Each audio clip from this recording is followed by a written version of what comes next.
మీ ఎలాంటి వ్యాపార ప్రకటనలకైనా వెంటనే మా ఛానల్ సంప్రదించండి. ఓం సదాశివ సమారంభాం వ్యాసశంకర మధ్యమాం అస్మదాచార్య పర్యంతాం వందే గురు పరంపరాం. జ్యోతిష్ శాస్త్రాన్ని భావతరాల వారికి ప్రసాదించిన ఋషుల యొక్క పాదపద్మాలకి నమస్కారం చేసుకుంటూ, అలాగే నాకు ఈ జ్యోతిష విద్యను నేర్పిన గురువర్యులు జ్యోతిష బ్రహ్మ కీర్తిశేషులు శ్రీ ఈరంకి సూర్యనారాయణమూర్తి గారు, సూర్యశ్రీ దైవజ్ఞ గారి యొక్క పాదపద్మాలకి నమస్కారం చేసుకుంటూ, ఓం శ్రీ మహాగణాధిపతి నమః, శ్రీ గురుభ్యో నమః, హరి ఓం. వీక్షకులందరికీ నమస్కారం. ఫిబ్రవరి నెల 15వ తారీఖు లగాయితూ ఫిబ్రవరి 21వ తారీఖు వరకు ఉండేటువంటి గ్రహగతుల ఆధారంగా ద్వాదశ రాశుల వారికి ఈ వారం ఏ విధమైనటువంటి శుభాశుభ ఫలితాలు కలగబోతున్నాయో ఈ కార్యక్రమం ద్వారా తెలుసుకుందాం. అందులో భాగంగా ఈ వారం ఉండేటువంటి గ్రహస్థితిని గమనిస్తే, ఈ వారంలో పంచగ్రహ కూటమి కుంభరాశి యందు రాహువు, రవి, బుధ, శుక్ర, చంద్రగ్రహాల యొక్క యుతి కుంభరాశి యందు ఏర్పడుతూ ఉన్నది. అలాగే మిథున రాశి యందు గురుగ్రహ సంచారము, మకరమందు కుజ సంచారము, సింహమందు కేతు సంచారము, మీనమందు శని సంచారము.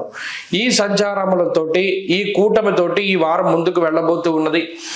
ఈ వారంలో ఉండేటువంటి ఈ గ్రహస్థితిని అనుసరించి చాంద్రమానం ప్రకారంగా గోచార దర్శనం వంటి ఉత్కృష్టమైనటువంటి గ్రంథం ఆధారంగా ఈ వారం ఏ విధమైనటువంటి ఫలితాలు కలగబోతున్నా తెలుసుకుందాం. సింహరాశి వారికి ఈ వారం మిశ్రమమైనటువంటి ఫలితాలే గోచరిస్తూ ఉన్నాయి.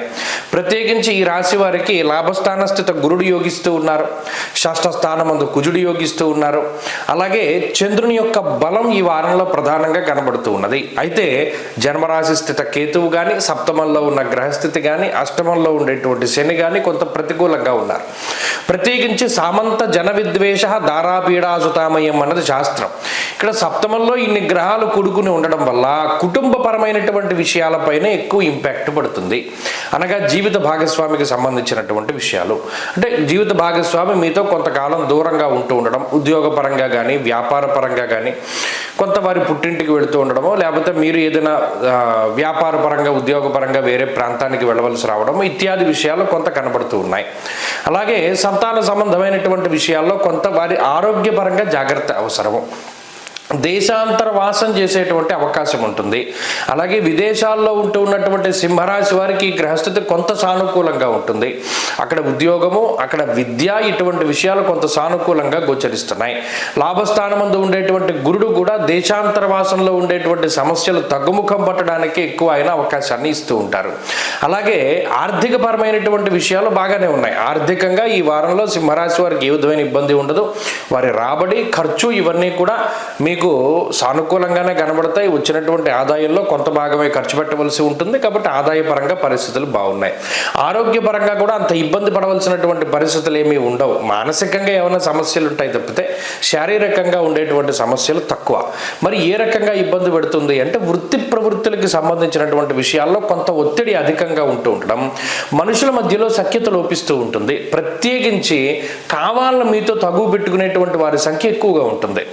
ఉత్తినే కూర్చున్న వాళ్ళని మిమ్మల్ని కదిలించి తగువ పెట్టుకుని వెళ్ళిపోతూ ఉంటారు, లేదా యాటిట్యూడ్స్ పెడుతూ ఉంటారు మీ దగ్గరకు వచ్చి, లేదా మీ ఈగోని వాళ్ళు రెచ్చగొడుతూ ఉంటారు. ఎంత మీరు సర్దుకుని ముందుకు వెళదాం అనుకున్నా కావాలని మిమ్మల్ని కదిపి మీతో తగువ పెట్టుకుని వారి ఈగో సాటిస్ఫై అయిన తర్వాత వెళ్ళిపోతూ ఉంటారు. అసలు ఈ తగువ ఎందుకు వచ్చింది, మనం ఎందుకు అరవలసి వచ్చింది, మనకు ఎందుకు కోపం వచ్చింది అనేటువంటిది మీకు తెలియదు. మీ మానాన్ని మీరు చదువుకోవడమో లేకపోతే ఇంకోటి ఏదో చేస్తూ ఉన్నప్పటికీ ఇలాంటి వ్యక్తులు మీ జీవితంలో ఎక్కువ మంది కనబడతారు. కాబట్టి సింహరాశి వారు మానసిక ప్రశాంతతను కోల్పోకుండా దృఢంగా మౌనంగా ఉంటూ ఉండడం ద్వారా ఎక్కువగా ఈ వారంలో మీరు జయాన్ని పొందగలుగుతారు.